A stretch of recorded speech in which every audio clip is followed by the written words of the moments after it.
Terkait opsi konvensi ketatanegaraan, kalau kita lihat apakah dimungkinkan memang perubahan undang-undang dasar melalui konvensi ketatanegaraan? Ya, kalau secara teori memang dimungkinkan bahwa perubahan undang-undang dasar kan bisa melalui perubahan formal, yaitu oleh MPR sebagaimana ketentuan pasal 37, juga melalui Mahkamah Konstitusi. Sesungguhnya undang-undang dasar kita ini Prof. Arief, sudah banyak melakukan perubahan undang-undang dasar, baik dalam ketentuan misalkan pengujian peraturan pemerintah pengganti undang-undang. MK sekarang berwenang menguji Perpu, padahal di undang-undang dasar sesungguhnya MK menguji undang-undang. Itulah perubahan undang-undang dasar yang juga memang melalui putusan Mahkamah Konstitusi. Ini disertasi Pak Ahmad Basara juga mengangkat itu tentang judicial interpretation, itu perubahan undang-undang dasar. Atau yang ketiga memang melalui konvensi ketatanegaraan.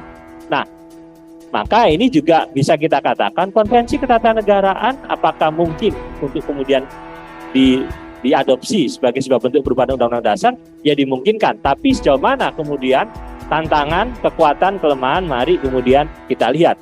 Apapun perubahan undang-undang dasar yang baik adalah dengan cara formal, karena dia pasti akan punya kekuatan hukum yang jauh lebih kuat dan dia akan jauh lebih punya penerimaan dibandingkan dengan cara-cara non formal.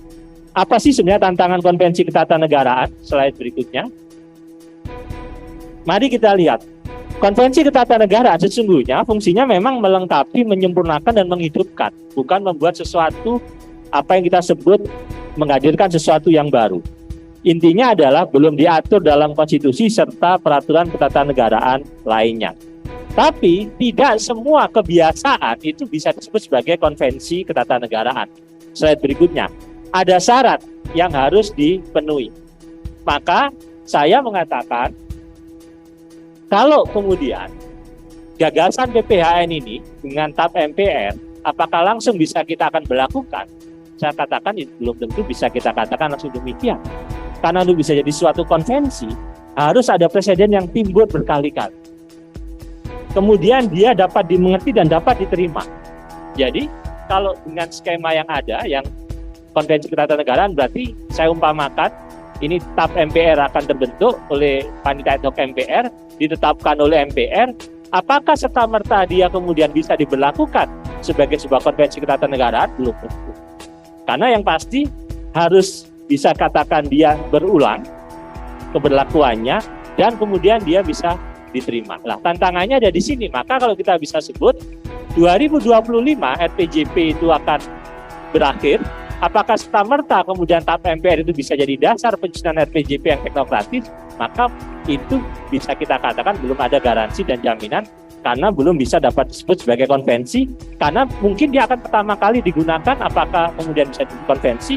Ya tentu butuh berulang-ulang dan bisa untuk diterima. Sebagaimana tentu kita bisa mengatakan sidang tahunan MPR untuk mendengarkan laporan kinerja lembaga negara setelah beberapa kali baru kita bisa orang menyebut ini sebagai konvensi ketatanegaraan. Tapi ketika pertama kali orang akan mengatakan itu adalah agenda MPR berdasarkan peraturan tata tertib MPR.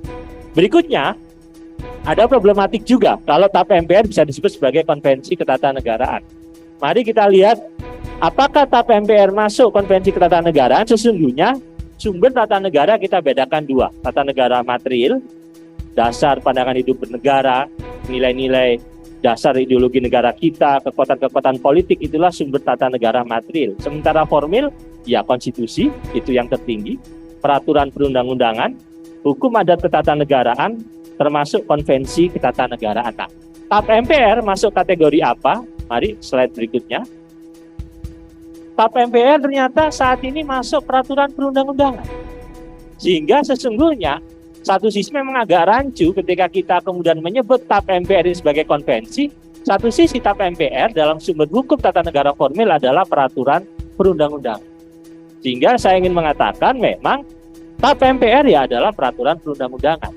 Tidak bisa kita sebut dia sebagai konvensi ketatanegaraan karena sesungguhnya dia bagian dari hierarki peraturan perundang-undangan. Karena itu saya mengatakan dengan segala hormat, gagasan menghadirkan PPHN melalui konvensi ketatanegaraan itu adalah gagasan yang solutif, gagasan yang adaptif, yang inovatif. Namun tentu ada gagasan lain yang bisa kita pikirkan yang sesungguhnya ini bisa menjembatani keinginan publik satu sisi tapi juga menjawab kekhawatiran publik tentang agenda-agenda sisipan di luar agenda hadirnya PPHN. Maka gagasan alternatif itu adalah mengatur kewenangan MPR yang jelas, menetapkan PPHN itu adalah melalui amandemen terbatas terhadap Undang-Undang Dasar 1945. Jadi kewenangan MPR yang ada di pasal 3 itu tetap kita sebut melalui amandemen secara formal. Nah, untuk menghindari masuknya berbagai kepentingan politik, ya orang kan khawatir adalah tadi soal penundaan pemilu, perpanjangan masa jabatan presiden, kemudian presiden 3 periode.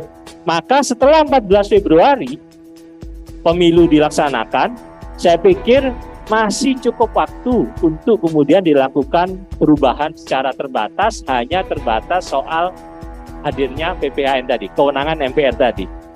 Cukup, mungkin orang mengatakan kan ada tatib 6 bulan sebelum berakhirnya masa keanggotaan MPR itu tidak boleh dilakukan usul perubahan. Itu kan hanya tata tertib.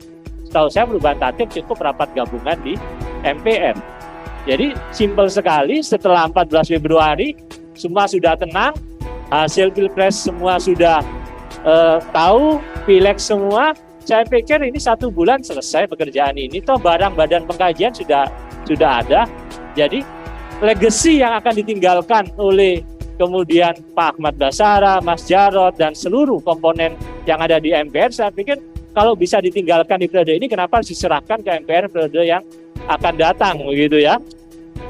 Artinya toh yang kerja ini kan sudah cukup panjang ini, masa nanti yang potong pita yang terakhir kan begitu. Jadi yang potong pita ya periode sekarang aja kan begitu kira-kira. Perlu kesabaran sedikit ya, Pak Bayu. Ya, perlu sabar sedikit ya. Perlu sabar sedikit hanya setelah 14 Februari setelah pemilu. Saya pikir perubahannya artinya Pak Bayu tetap mengedepankan menghadirkan PPHN melalui amandemen terbatas secara formal ya. Iya. Yaitu setelah 14 Februari setelah pemilu, pilpres, dan pileg begitu. Kalau pilkada itu biar urusannya politisi-politisi daerah saja lah. Politisi negarawan ini ngurusin amandemen terbatas. Nah, apakah dimungkinkan perubahan terbatas? Sangat mungkin. Saya pikir kita fokus ke sana sejak awal tadi. Resultantenya semua survei mengatakan hanya PPHN. Tidak ada penguatan DPD, tidak ada penguatan KY, dan lain sebagainya. Dan pasal 37 memungkinkan untuk itu. Sejak awal ya usul perubahannya terkait dengan pasal 3. Saya pikir itu, Mas Karyono, kalau kita ingin mendekatkan realita hadirnya PPHN dengan cara-cara konstitusional ketatanegaraan yang dalam waktu yang sesingkat-singkatnya dan secermat-cermat.